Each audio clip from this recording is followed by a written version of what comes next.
Hello students, welcome back to your own learning platform Vedika Commerce Classes. Here we are going to discuss our classification of GST. अब GST goods and services tax होता क्या है, किस objective से government ने इसको हमारी country में अप्लाई किया था, ये तो हमने लास्ट वीडियो में किया था। अगर नहीं देखी है तो देख लेना, ठीक है। अब इस वीडियो में हम ये क्लासिफिकेशन करने जा रहे हैं कि जीएसटी कितने टाइप की होती है, कहाँ पे कौन से वाले टाइप की जीएसटी हम अप्लाई करते हैं, किस तरह से कैलकुलेशन की जाती है, किस तरह से उस टैक्स के अमाउंट को डिस्ट्रीब्यूट किया जाता है among central government and state government. तो ये सारी चीजें हम इस वीडियो के अंदर करने जा रहे हैं। तो ये जानने के लिए, जीएसटी अपडेट के लिए keep watching till the end. Okay, so classification of GST, हमारी जो जीएसटी है वो 3 टाइप्स की होती है। One is central GST, central जिसको हम सीजीएसटी के नाम से एंट्री करते हैं, स्टेट जीएसटी जिसको हम एसजीएसटी के नाम से एंट्री करते हैं, and then integrated GST. Integrated हम अभी थोड़ी देर बात करेंगे। अभी हमारा जो फर्स्ट वो रहेगा that is this central GST and state GST. अब सेंट्रल जीएसटी या स्टेट जीएसटी दोनों ही हमारी जब भी कोई भी ट्रांजैक्शन, कोई भी सेल या परचेज एक स्टेट के अंदर ही होती है, इसको हम इंट्रा स्टेट ट्रांजैक्शंस भी बोलते हैं। Intra state transaction. अब इंट्रा स्टेट का मतलब क्या हो गया? With in the state. अब विद इन द स्टेट मतलब सपोज हम यूपी का एग्जांपल लेते हैं, उत्तर प्रदेश का एग्जांपल लेते हैं। हमने किसी भी रॉ मटेरियल को यूपी के अंदर ही परचेज किया, उसी को मैन्युफैक्चर यूपी के अंदर ही किया और उसकी सेल भी एट लास्ट यूपी के अंदर ही कर दी। तो हमारी जितनी भी ट्रांजैक्शंस थी हमारे प्रोडक्ट या हमारे सर्विसेज से रिलेटेड, वो सब सिर्फ एक ही स्टेट में होके रह गई, ठीक है। सेम एग्जांपल हम पंजाब का ले सकते हैं, किसी भी एक स्टेट, वहीं पे सारी ट्रांजैक्शंस आपकी वाइंड अप हो जाती हैं। तो उस केस में हमारे यहाँ पे CGST, central GST and state GST apply होता है, ठीक है। अब दोनों ही अमाउंट जो होंगे, सपोज हमारे अगर जीएसटी 18% से चार्ज किया जाता है कंट्री के अंदर, तो 18% में से हम हाफ डिवाइड कर देंगे। तो 9% तो सेंट्रल जीएसटी, मतलब जो भी अमाउंट रहेगा उसका 9% टैक्स तो सेंट्रल गवर्नमेंट को जाएगा और बचा हुआ 9% जो टैक्स होगा वो स्टेट गवर्नमेंट को जाएगा, ठीक है। आधा आधा हम इजीली डिस्ट्रीब्यूट कर लेंगे क्योंकि किसी दूसरे स्टेट का इस पे कोई भी इंटरफेरेंस नहीं है। सिर्फ एक ही स्टेट के अंदर सारे ट्रांजैक्शंस हुए थे, तो जो भी टैक्स कलेक्ट हुआ जीएसटी के नाम पे, आधा सेंट्रल गवर्नमेंट ने रख लिया और आधा स्टेट गवर्नमेंट ने रख लिया, कोई डिस्प्यूट्स ही नहीं है, ठीक है। नाउ अब आते हैं हम इंटीग्रेटेड जीएसटी पे। इंटीग्रेटेड का मतलब क्या है? कोई भी ज्वाइंट, ठीक है। अब ज्वाइंट स्टेट्स का मतलब है कि हमने जो ट्रांजैक्शन रॉ मटेरियल खरीदा था यूपी से, बनाया उसको किसी दूसरे स्टेट में और सेल कर दी किसी दूसरे स्टेट में, ठीक है। मतलब मैन्युफैक्चरिंग तो हमारी जो है वो एक स्टेट में हो रही है और जो उसकी सेल हो रही है वो दूसरे स्टेट में हो रही है, जिसको हम इंटर स्टेट सेल्स बोलते हैं। Inter state transactions, fine. अब इंटर स्टेट मतलब दो स्टेट्स में, एक स्टेट्स में आपको बनाया गया है और दूसरे स्टेट में बेचा गया है। दिल्ली में बनाया गया, पंजाब में बेचा गया है, पंजाब में बनाया गया, किसी दूसरे स्टेट में जाके उसको सेल कर दिया गया। अब यहाँ पे 2 स्टेट हमारे इन्वॉल्व हो गए, ठीक है। 2 या 2 से ज्यादा स्टेट्स हमारे इन्वॉल्व हो जाते हैं, तो यहाँ पे क्लैरिटी नहीं रहती है कि कितना अमाउंट हम स्टेट गवर्नमेंट को सबमिट करें और कितना अमाउंट हम सेंट्रल गवर्नमेंट को सबमिट करें।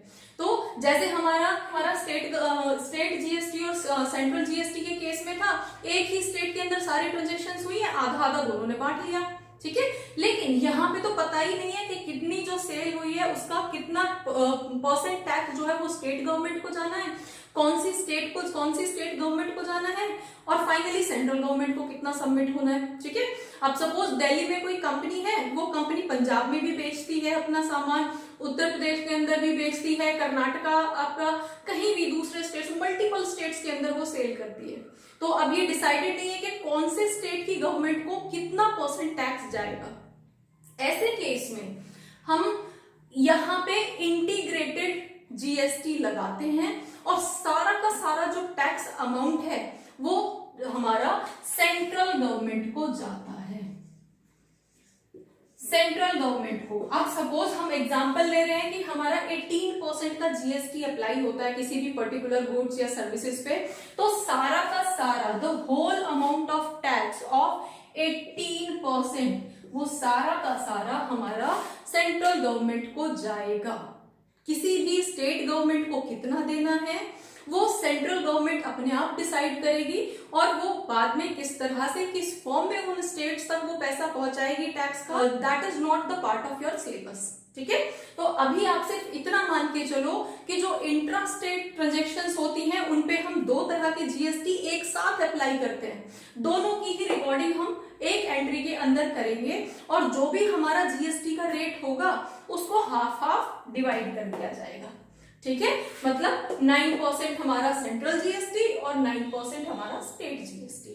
लेकिन जब इंटर स्टेट ट्रांजेक्शन्स होती हैं, मल्टीपल स्टेट्स के अंदर कोई ट्रांजेक्शन्स होती हैं, तो उस केस में जितना भी टैक्स अमाउंट जीएसटी के नाम पे कलेक्ट होता है वो सारा का सारा अमाउंट जो है सेंट्रल गवर्नमेंट को सबमिट किया जाता है। जीएसटी को हम अकाउंटिंग पर्पस के लिए क्लासिफाई करते हैं, तो जीएसटी या तो हमें रिसीव होगी या हम पे करेंगे। तो उस केस में हमारी जो जीएसटी होगी वो दो तरह से काम करेगी। फर्स्ट इज जीएसटी कलेक्टेड,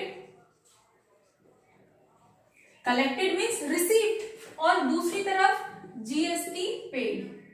अब या तो हम जीएसटी पे करेंगे, और पे कब करेंगे, पे करेंगे हम परचेज के टाइम पे। जब भी हम कुछ परचेज करेंगे गुड्स, तो परचेज के टाइम पे हमें जीएसटी पे करनी पड़ेगी, और दूसरी तरफ अगर हम कोई सेल करते हैं तो सेल के टाइम पे हमें जीएसटी रिसीव होगी। ठीक है, तो लेकिन दोनों ही केस में हम जीएसटी को ना तो इनकम मानेंगे और ना ही हम अपना एक्सपेंस या कॉस्ट मानेंगे। हमने इसकी कैरेक्टरिस्टिक्स के अंदर पहले ही पढ़ा था कि जीएसटी ना तो कॉस्ट होती है ना इनकम होती है, एक सेपरेट अकाउंट है, एक सेपरेट अमाउंट है जो कंज्यूमर से रिसीव किया जाता है और सेलर के थ्रू गवर्नमेंट तक टैक्स की फॉर्म में पहुंचाया जाता है, इसलिए इसको इनडायरेक्ट टैक्स बोलते हैं। ठीक है, तो उस केस में अगर हम जीएसटी कलेक्ट कर रहे हैं तो जीएसटी हमारे पास यहाँ पे अगेन जब भी हम सेल के लिए करेंगे तो हम उसको आउटपुट वर्ड देते हैं, आउटपुट। ठीक है, सेल मतलब हमारा जो सामान जा रहा है, गुड्स जा रहा है, आउट हो रहा है, उस पे हमें जो जीएसटी मिल रही है, इसलिए हम उसको आउटपुट वर्ड देते हैं सेल के टाइम पे। और यहाँ पे हम एंट्री करते हैं आउटपुट। अब हमारे पास कौन कौन से थे, सीजीएसटी था, सेंट्रल जीएसटी, देन आउटपुट। अब दूसरा हमारे पास स्टेट जीएसटी था। ठीक है, और थर्ड हमारे पास आउटपुट आईजीएसटी। ठीक है, अब सीजीएसटी, एसजीएसटी, आईजीएसटी कहाँ यूज होना है वो हमने अभी किया है। दूसरी तरफ अगर हम कोई सामान परचेज करते हैं, कोई गुड्स या कोई सर्विसेज परचेज करते हैं, उस टाइम पे हमें जीएसटी एक्स्ट्रा देनी होती है, तो उस केस में हमारे पास जो जीएसटी होगी वो अगेन उन्हीं तीन क्लासिफिकेशन में डिवाइड कर दिया जाएगा। फर्स्ट वॉज हमारे पास सीजीएसटी, लेकिन जब भी हम परचेज कर रहे हैं तो जीएसटी हमारी इनपुट होगी, इनपुट बोली जाएगी। ठीक है, तो input CGST, then input SGST and then input IGST. ठीक है, अब जीएसटी हमें कैसे रिसीव हो रही है, कैसे पे कर रहे हैं, हम एक एग्जांपल ले लेते हैं। सपोज हम कोई भी गुड्स खरीद रहे हैं, हम परचेज गुड फॉर ₹100 या 1000 भी लेते हैं। ठीक है, हमने 1000 रुपीज की कोई गुड खरीदी है। अब उसके केस में हमारा जो जीएसटी अप्लाइड है, GST at the rate of 20% हम मान के चलते हैं, जीएसटी हमारा 10% अप्लाइड है, तो इस केस में मेरी परचेज की कॉस्ट क्या हो जाएगी, कॉस्ट मेरी होगी 1000 रुपीज, 1000 रुपीज उसकी कॉस्ट है, प्लस 20% ऑफ 1000 रुपीज, तो 20% ऑफ 1000 रुपीज मतलब 200, तो मुझे 1200 रुपीज पे करने पड़ेंगे। उस 1000 रुपीज की गुड को खरीदने के लिए मुझे 20% एक्स्ट्रा अमाउंट पे करना पड़ेगा, और ये जो एक्स्ट्रा अमाउंट में पे कर रहा हूं वो जीएसटी के नाम का है, और डिपेंड करेगा कि आप कौन सी वाली ट्रांजेक्शन कर रहे हो, विद इन द स्टेट कर रहे हो, आउटसाइड द स्टेट कर रहे हो, उसके अकॉर्डिंग वो सेंट्रल गवर्नमेंट को या स्टेट गवर्नमेंट को ऑटोमेटिकली ट्रांसफर कर दिया जाएगा। ठीक है, जिससे भी हम खरीद रहे हैं उसके लिए वो इनकम नहीं है, उसके लिए सिर्फ एक एक्स्ट्रा अमाउंट है जो परचेज के नाम पे उसने हमसे कलेक्ट किया और अब इसको वो सेंट्रल गवर्नमेंट को या स्टेट गवर्नमेंट को जाके सबमिट कर देगा। उसको सिर्फ 1000 रुपीज ही मिले अपने प्रोडक्ट के। ठीक है, अब दूसरी तरफ हम सेल का एग्जांपल ले लेते हैं। सपोज मैंने सेल की है, सेल ऑफ ₹100 कर लेते हैं, 100 रुपीज का मैंने सेल की है और मेरी जो जीएसटी अप्लाइड है तो GST at the rate of 18% ले लेते हैं। तो जीएसटी 18% होगी तो उस केस में हमारे पास यहाँ पे अमाउंट कितना हो जाएगा, हमारे पास 100, तो सेल के मिलेंगे, अपने प्रोडक्ट के 100 रुपीज मिलेंगे प्लस 18 रुपीज मुझे एक्स्ट्रा मिलेंगे जीएसटी के नाम के। और वो 18 रुपीज मेरे लिए कोई इनकम नहीं है, वो 18 रुपीज मैं कस्टमर से लूंगा और जाके अपने स्टेट गवर्नमेंट को या सेंट्रल गवर्नमेंट को सबमिट कर दूंगा। ठीक है, तो उसकी प्रोडक्ट की कॉस्ट कितनी हो जाएगी, ₹180। अब इसकी जर्नल एंट्री कैसे करेंगे, इसकी कैलकुलेशन कैसे करेंगे, वो हम यहाँ पे एक एग्जांपल ले लेते हैं। सपोज परचेज का, परचेज्ड गुड्स फॉर ₹10,000, ठीक है, and GST applied at the rate of 20%। ठीक है, 20% हमारी जीएसटी अप्लाई होती है और ये जो सेलर है ये विद इन द स्टेट होता है, यूपी का ही सेलर है, यूपी का ही बायर है, यूपी के अंदर अंदर ही सारी ट्रांजेक्शन्स हो जाती हैं। हम एग्जांपल ले रहे हैं इंट्रा स्टेट का, एक ही स्टेट के अंदर सारी ट्रांजेक्शन्स हो रही है। ठीक है, तो एक ही स्टेट के अंदर अगर ट्रांजेक्शन हो रही है तो उस केस में हमारी एंट्री क्या होगी, हमारी नॉर्मल जनरल एंट्री क्या होती है, purchase account debit to cash account, यही तो होती है। परचेज के नाम पे कैश जा रहा है, अब परचेज के नाम पे कैश जा रहा है लेकिन कितना जा रहा है, अब यहाँ पे हमारा अमाउंट वेरी करेगा। अब कैश कितना जा रहा है वो हम यहाँ पे कैलकुलेट करते हैं। सपोज हमारा जो परचेज अमाउंट था वो 10,000 का था, ठीक है, प्लस अब ये इंट्रा स्टेट है तो इंट्रा स्टेट में हमारी 2 जीएसटी यहाँ पे लगेंगी, one is CGST, second one is SGST. ठीक है, और कितना कितना परसेंट लगेगा, अगर टोटल जीएसटी 20% है तो दोनों के हिस्से में कितना आएगा, 10% सेंट्रल गवर्नमेंट के हिस्से में आएगा और 10% स्टेट गवर्नमेंट के हिस्से में आएगा। तो यहाँ पे इसका अगर मैं 10% कैलकुलेट करता हूं तो 100 रुपीज और 100 रुपीज सेंट्रल गवर्नमेंट को जाएंगे, 100 रुपीज स्टेट गवर्नमेंट को जाएंगे।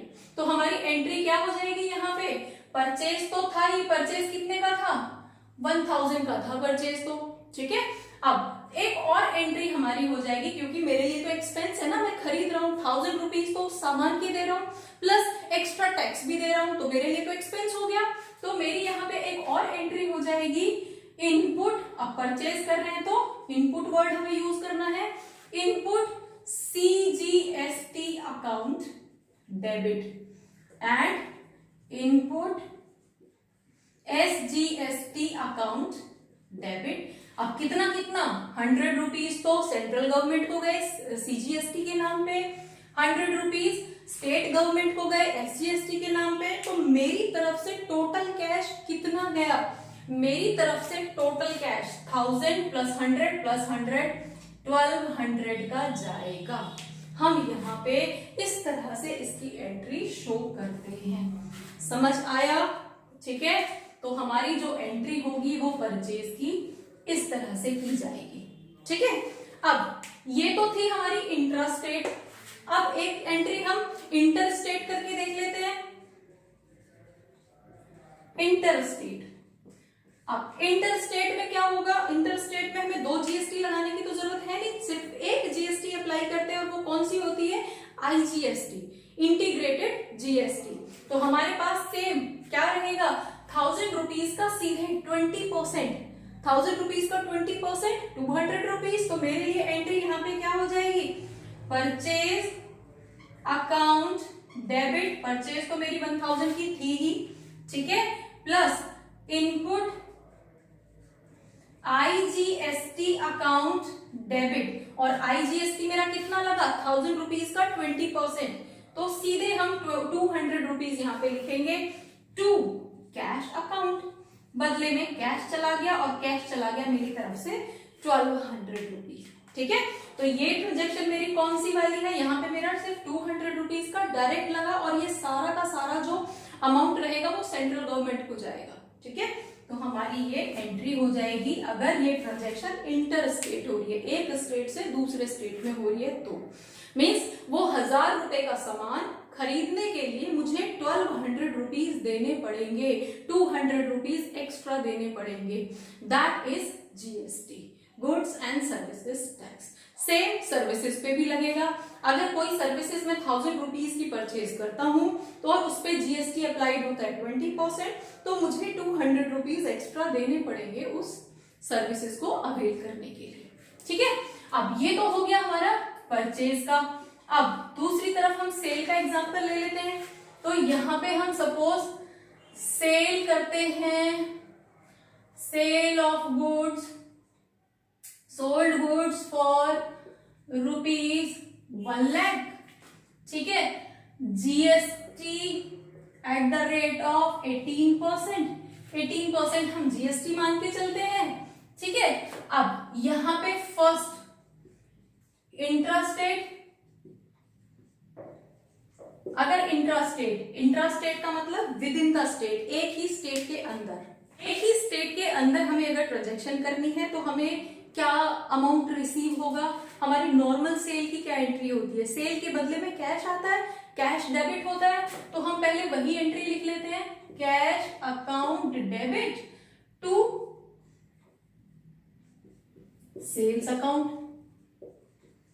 अब सेल हुई कितने की है, सेल हुई है हमारी 1 लाख रुपीज की, जीएसटी कितना लगेगा। अब जीएसटी हम कौन सी वाले ट्रांजेक्शन कर रहे हैं, inter with in the state, तो विद इन द स्टेट में तो 2 जीएसटी लगेंगे, और 2 जीएसटी हमारे लिए पैसा आएगा ना, तो हमारे लिए एक इनकम की फॉर्म में रहेगा, तो उस केस में जो जीएसटी रहेगी वो 2 में आएगी, वो हमारे लिए एक्स्ट्रा पैसे लेके आएगी, ठीक है। जीएसटी के नाम पे शॉपकीपर को एक्स्ट्रा पैसे मिलेंगे, तो उस पॉइंट ऑफ टाइम पे वो उसके लिए इनकम फॉर्म में बोली जाएगी। एक्चुअली वो इनकम नहीं है, लेकिन उस पॉइंट ऑफ टाइम पे वो उसको इनकम की फॉर्म में ट्रीट किया जाएगा, जर्नलाइज किया जाएगा। तो यहाँ पे हमारे पास अब सेल्स है तो हम आउटपुट वर्ड यूज करेंगे, तो to output CGST account and to output SGST account. अब 1 लाख का 18% कितना होगा, 18,000, ठीक है। तो 9% आधा पैसा सेंट्रल गवर्नमेंट को जाएगा, आधा स्टेट गवर्नमेंट को जाएगा, तो हमारा जो 18,000 है वो आधे आधे अमाउंट में डिवाइड हो जाएगा, और अमाउंट कितना रहेगा 9,000 सेंट्रल गवर्नमेंट को और 9,000 स्टेट गवर्नमेंट को। तो सेल के नाम पे टोटल कैश मेरे पास कितना आया, 1 लाख प्लस 9,000 प्लस 9,000, तो टोटल मेरे पास कितना पैसा आया 1,18,000 मेरे पास इनकम होगी। मेरे पास जो टोटल कैश आएगा वो 1,18,000 आएगा, जिसमें से 18,000 हमारा जो है वो जीएसटी का है, टैक्स का है, जो गवर्नमेंट को सबमिट किया जाएगा। तो ये थी हमारी इंट्रास्टेट ट्रांजैक्शन।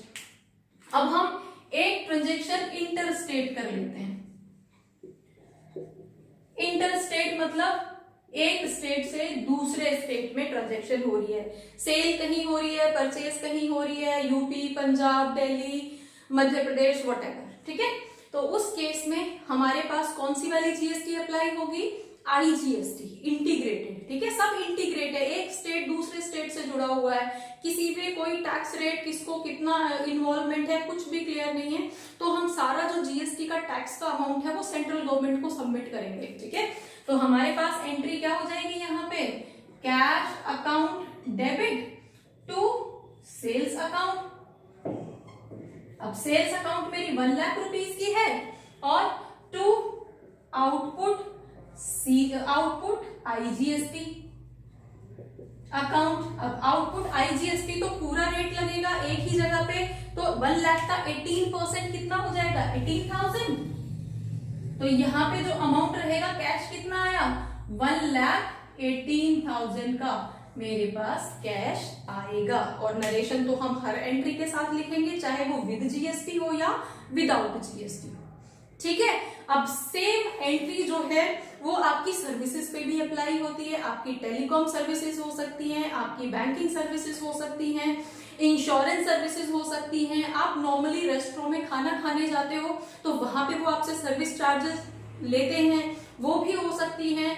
कोई भी सर्विसेज या कोई भी गुड्स सेल या परचेज करते टाइम हमें कुछ एक्स्ट्रा अमाउंट या तो दिया जाता है या लिया जाता है। जब हम परचेज करते हैं तो एक्स्ट्रा अमाउंट टैक्स के नाम पे हमें देना होता है, और जब हम सेल करते हैं तो हमारे पास एक्स्ट्रा अमाउंट टैक्स के नाम पे आता है। ठीक है। वो एक्स्ट्रा अमाउंट जीएसटी बोला जाता है। वो ना तो किसी की इनकम होती है ना किसी के लिए कॉस्ट होती है। वो कंज्यूमर से वसूला जाता है और गवर्नमेंट को सबमिट किया जाता है। सेलर सिर्फ और सिर्फ एक मीडिएटर होता है। कंज्यूमर जो टैक्स पे कर रहा है एमआरपी पे सामान खरीद के, जो उसने टैक्स पे किया है, वो टैक्स जो है शॉपकीपर गवर्नमेंट को सबमिट करता है। इसीलिए हम बार बार बोल रहे हैं कि जीएसटी जो है वो इनडायरेक्ट टैक्स होता है। अब जीएसटी को हम रिवर्स चार्जेस भी बोलते हैं। अब रिवर्स चार्जेस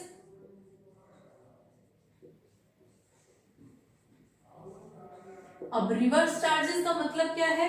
रिवर्स, जितना आपने खरीदा था उतने पे आपने कुछ जीएसटी पे की होगी। सपोज आपने रॉ मटेरियल खरीदा था, हम एक एग्जांपल से लेके इसको पढ़ते हैं। हमने सपोज 1000 रुपीज का रॉ मटेरियल खरीदा था। ठीक है। अब रॉ मटेरियल में हमने कुछ चेंजेस किए, उसको फिनिश्ड सेमी फिनिश्ड गुड बनाया, तो इसको कन्वर्ट करने में सपोज मैंने 2000 रुपीज इस पे स्पेंड कर दिए। ठीक है। और मैंने इसको अब फाइनली 5000 रुपीज का सेल कर दिया। ठीक है। अब जब मैंने खरीदा था तब भी जीएसटी पे की थी। हम सपोज इंटीग्रेटेड लेके चलते हैं, आईजीएसटी लेके चलते हैं या सिंपल जीएसटी लेके चलते हैं। ठीक है। अगर स्टेट हो तो आधा आधा बांट देना, और अगर इंटीग्रेटेड हो तो एक ही अमाउंट रख देना। ठीक है। तो हम सिंपल जीएसटी लेके चलते हैं, और जीएसटी मेरी जो अप्लाई होती है GST at the rate of 10% हम यहाँ पे लेके चलते हैं। ठीक है। अब जब मैंने 1000 रुपीज का रॉ मटेरियल खरीदा था तो 10% जीएसटी उस टाइम पे पे की होगी। तो मैंने कितना अमाउंट पे किया होगा यहाँ पे? 1000 का तो सामान था और 10% जीएसटी थी, तो 100। तो मैंने कितना अमाउंट पे किया? 1100 रुपीज उस टाइम उस सामान को खरीदने में पे किया। तो मेरा जीएसटी अमाउंट कितना था? 100 रुपीज। ठीक है। और इसको हम क्या बोलेंगे? इनपुट जीएसटी, है ना। तो इनपुट जीएसटी मेरी 100 रुपीज की थी। अब मैंने उस सामान को फिनिश्ड गुड बनाया और उसको 5000 में सेल कर दिया। तो जब मैं सेल करूंगा तो मुझे आउटपुट जीएसटी मिलेगी, और सपोज 10% रेट तो यूनिफॉर्म ही रहेगा ना, तो 10% यहाँ पे होता है। तो यहाँ पे मेरा अमाउंट कितना हो जाएगा? 5000 की तो सेल है प्लस उसका 10%, तो उसका 10% कितना होगा? 500 रुपीज। तो मेरे लिए आउटपुट जीएसटी कितनी हो जाएगी? तो अमाउंट सेल कितने में होगा? वो सामान कितने में? 5500 में सेल होगा। तो अगर हम यहाँ पे देखें तो मेरे पास इनपुट जीएसटी कितना था? इनपुट जीएसटी वॉज 100 रुपीज और आउटपुट जीएसटी कितना है? 500 रुपीज। ठीक है। तो अब सेलर क्या करता है? उसको जो भी अमाउंट रिसीव हुआ, output GST minus input GST. अब इनपुट जीएसटी, आउटपुट जीएसटी उसको मिला था 500 रुपीज का, इनपुट जीएसटी उसने 100 रुपए। ठीक है। तो उस केस में अब वो कितना पैसा गवर्नमेंट को सबमिट करेगा? वो गवर्नमेंट को सिर्फ और सिर्फ 400 रुपीज ही डिपॉजिट करेगा। हमारा यहाँ पे आ जाएगा amount to be deposited to government. तो गवर्नमेंट को कितना पैसा, क्यों ऐसा क्यों हुआ? क्योंकि गवर्नमेंट हमें सेलर को ये फैसिलिटी देती है कि जितना पैसा तुमने परचेज करते टाइम जीएसटी की फॉर्म में खर्च किया था, मैंने 100 रुपए खर्च किए थे ना, तो 100 रुपए मेरे खर्च हुए थे, उसको तुम आउटपुट जीएसटी से रिवर्स कर सकते हो। वो आउटपुट जीएसटी से आप वापस ले सकते हो। और इस फॉर्म को, ये जो हमने अपने 100 रुपए जो मेरे खर्च हुए थे इनपुट जीएसटी के नाम पे, उसको मैंने काट लिया और बाकी का 400 रुपीज मैंने गवर्नमेंट को डिपॉजिट कर दिया। तो इसको हम इनपुट टैक्स क्रेडिट भी बोलते हैं। ठीक है, ये वर्ड जो है अभी आपको पढ़ने को नहीं मिलेगा, ये 12th में मिलेगा आपको इकोनॉमिक्स में पढ़ने के लिए। और उसके बाद आप जब बीकॉम या बीबीए करेंगे तो वहां पे आपको स्पेसिफिक जो इनडायरेक्ट टैक्स की बुक मिलेगी एक सेमेस्टर में, वहां पे ये सारी चीजें पढ़ने को मिलेंगी। ठीक है, अभी बस समझ लो कि इनपुट टैक्स क्रेडिट क्या होता है। जितना आपने परचेज करते टाइम टैक्स दिया था उसको आप कंपनसेट कर सकते हो उस अमाउंट से जो आपको सेल के टाइम पे मिलेगा। जैसे सेल के टाइम पे मुझे जीएसटी के 500 रुपीज मिले और जब मैंने खरीदा था तो मैंने 100 रुपए पे किए थे, तो अपने उस 100 रुपए को गवर्नमेंट को अगर मैं सबमिट करता हूं तो गवर्नमेंट मुझे वापस दे देगी, रिवर्स कर देगी, इसलिए हम इसको रिवर्स चार्जेस भी बोलते हैं। क्लियर? होपफुली जीएसटी आपको समझ आया होगा। अब नेक्स्ट वीडियो में हम जीएसटी और जीएसटी के साथ और जीएसटी के बिना हम जर्नल एंट्री का एक न्यूमेरिकल एग्जांपल लेंगे। So thank you for watching, keep learning.